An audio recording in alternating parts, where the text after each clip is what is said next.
کر سکتے ہیں۔ بھائی یہ جاننا چاہ رہے ہیں کہ رکوع کے بعد اٹھ کر بہت سے لوگوں کو دیکھا ہے، بلکہ میں بھی اسی کا قائل ہوں، رکوع سے اٹھ کر سینے پر ہاتھ باندھتے ہیں۔ جب ہم رکوع میں جاتے ہیں اللہ اکبر کہتے ہوئے رکوع میں گئے، رفع دین کرتے ہوئے ہاتھوں کو گھٹنوں پر رکھ لیا، اور پھر جب کہتے ہیں سمیع اللہ لمن حمدہ ربنا ولک الحمد تو یہاں ہاتھ باندھ لیتے ہیں۔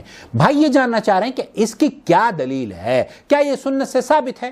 بہت سے لوگوں نے مجھ سے سوال کیا، شیخ ایک صاحب تو پچھلے دنوں بڑے اٹک بھی گئے تھے، وہ تو لائیو میں آپ لوگوں نے دیکھا ہی ہوگا غالباً، تو میں شیخ صالح العثیمین، محمد بن صالح العثیمین کا جواب آپ کی خدمت میں پیش کرنے کی سعادت اس سلسلے میں حاصل کر رہا ہوں۔ رکوع کے بعد سینے پر ہاتھ باندھنے کی کیا حیثیت ہے؟ یہاں شیخ محمد بن صالح العثیمین سے پوچھا جا رہا ہے سینے پر ہاتھ باندھنے کی۔ ہمارے یہاں جو کنسپٹ ہے نا کہ ناف کے نیچے ہاتھ باندھ لیں تو چلتا ہے، دراصل صحیح بات یہی ہے کہ زیادہ صحیح اور اوتھنٹک احادیث سینے پر ہاتھ باندھنے کی ہے، رفع یدین کرنے کے بعد، یا آپ پہلے قیام میں ہو یا رکوع کے بعد ہو، سینے پر ہاتھ باندھنے چاہیے۔ سنیے شیخ کا جواب، اس کا حکم کیا ہے؟ رکوع کے بعد اٹھ کر ہاتھوں کو باندھنے کا سینے پر حکم کیا ہے؟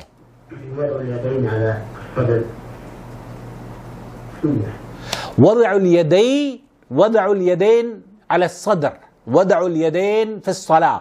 اللہ کے رسول صلی اللہ علیہ وسلم نے یہ شیخ محمد بن صالح العثیمین فرما رہے ہیں کہ یہ سنت عمل ہے سینے پر ہاتھ باندھنا۔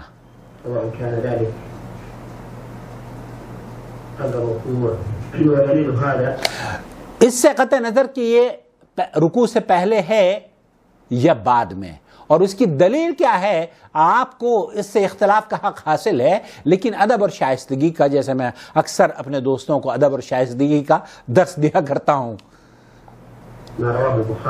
صحیح بخاری کے اندر، صحیح مسلم، صحیح بخاری کے اندر حضرت سہل کی حدیث ہے، روایت کرتے ہیں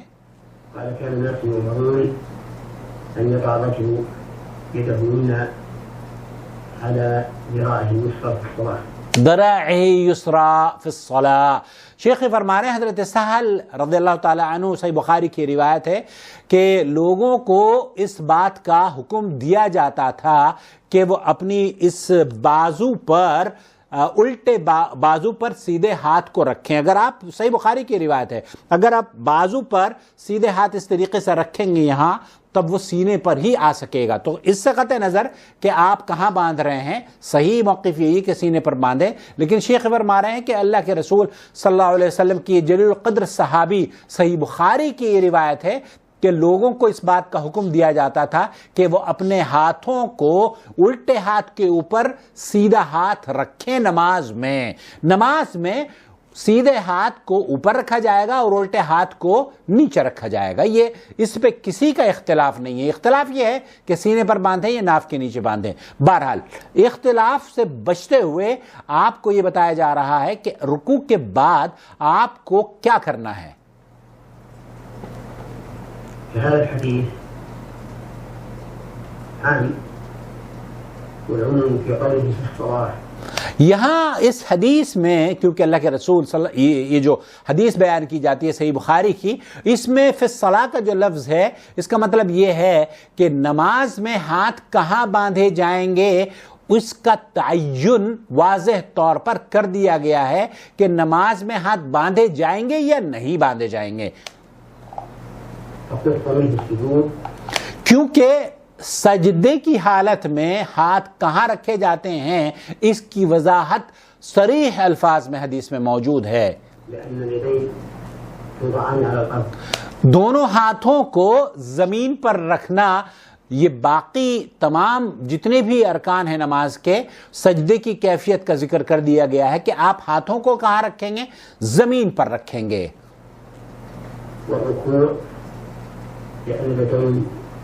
اور رکوع میں آپ کہاں رکھیں گے؟ رکوع میں اپنے گھٹنوں پر ہاتھ رکھیں گے، اس کا بھی حکم ہے۔ اور جب آپ تشہد میں، جلسہ استراحت میں، جلسے میں بیٹھتے ہیں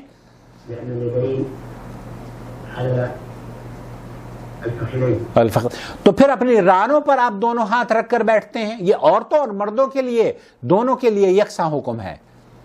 فيبقى القيام.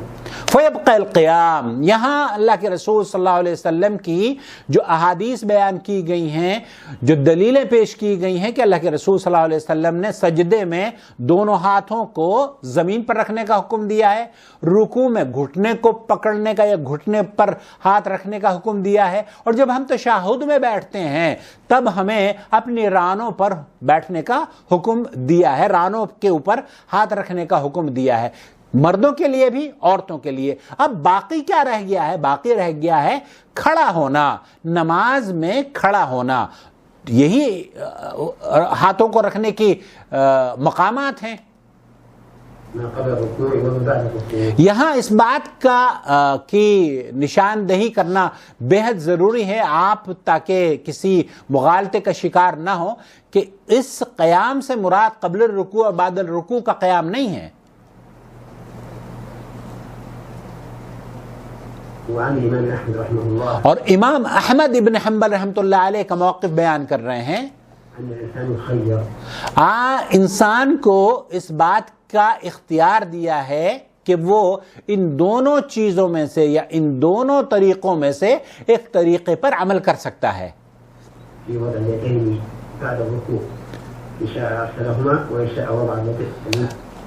امام احمد ابن حنبل یہ فرما رہے ہیں کہ اس طریقے سے مسلمان کو اختیار دیا ہے کہ وہ چاہے تو ہاتھ کھول اس طریقے سے کھول کر بھی نماز پڑھ سکتا ہے اور باندھ کر بھی رکوع کے بعد نماز پڑھ سکتا ہے. تو خلاصہ کلام یہ ہوا جو شیخ محمد بن صالح العثیمین اور شیخ عبدالعزیز بن باز اور دیگر سعودی عرب کے علماء اور مفتیان کرام کا فتویٰ ہے وہ یہ کہ اللہ کے رسول صلی اللہ علیہ وسلم نے نماز کی حالت میں جو بھی حالت آپ کی ہوتی ہے اس میں ہاتھ کہاں پر ہوں گے اس کا تذکرہ صریح موجود ہے. سجدے میں آپ جائیں گے تو زمین پر رکھیں گے، رکوع میں آپ جائیں گے تو گھٹنوں پر رکھیں گے، اور اگر آپ تشہد میں بیٹھیں گے تو اپنی رانوں پر رکھیں گے. باقی رہ گیا قیام، تو قیام چاہے وہ رکوع سے پہلے کا ہو یا رکوع کے بعد کا ہو. صحیح بخاری کی روایت ہے کہ ہمیں اس بات کا حکم دیا جاتا تھا کہ لوگوں کو اس بات کا حکم دیا جاتا تھا کہ الٹے ہاتھ کے اوپر سیدھا ہاتھ رکھیں.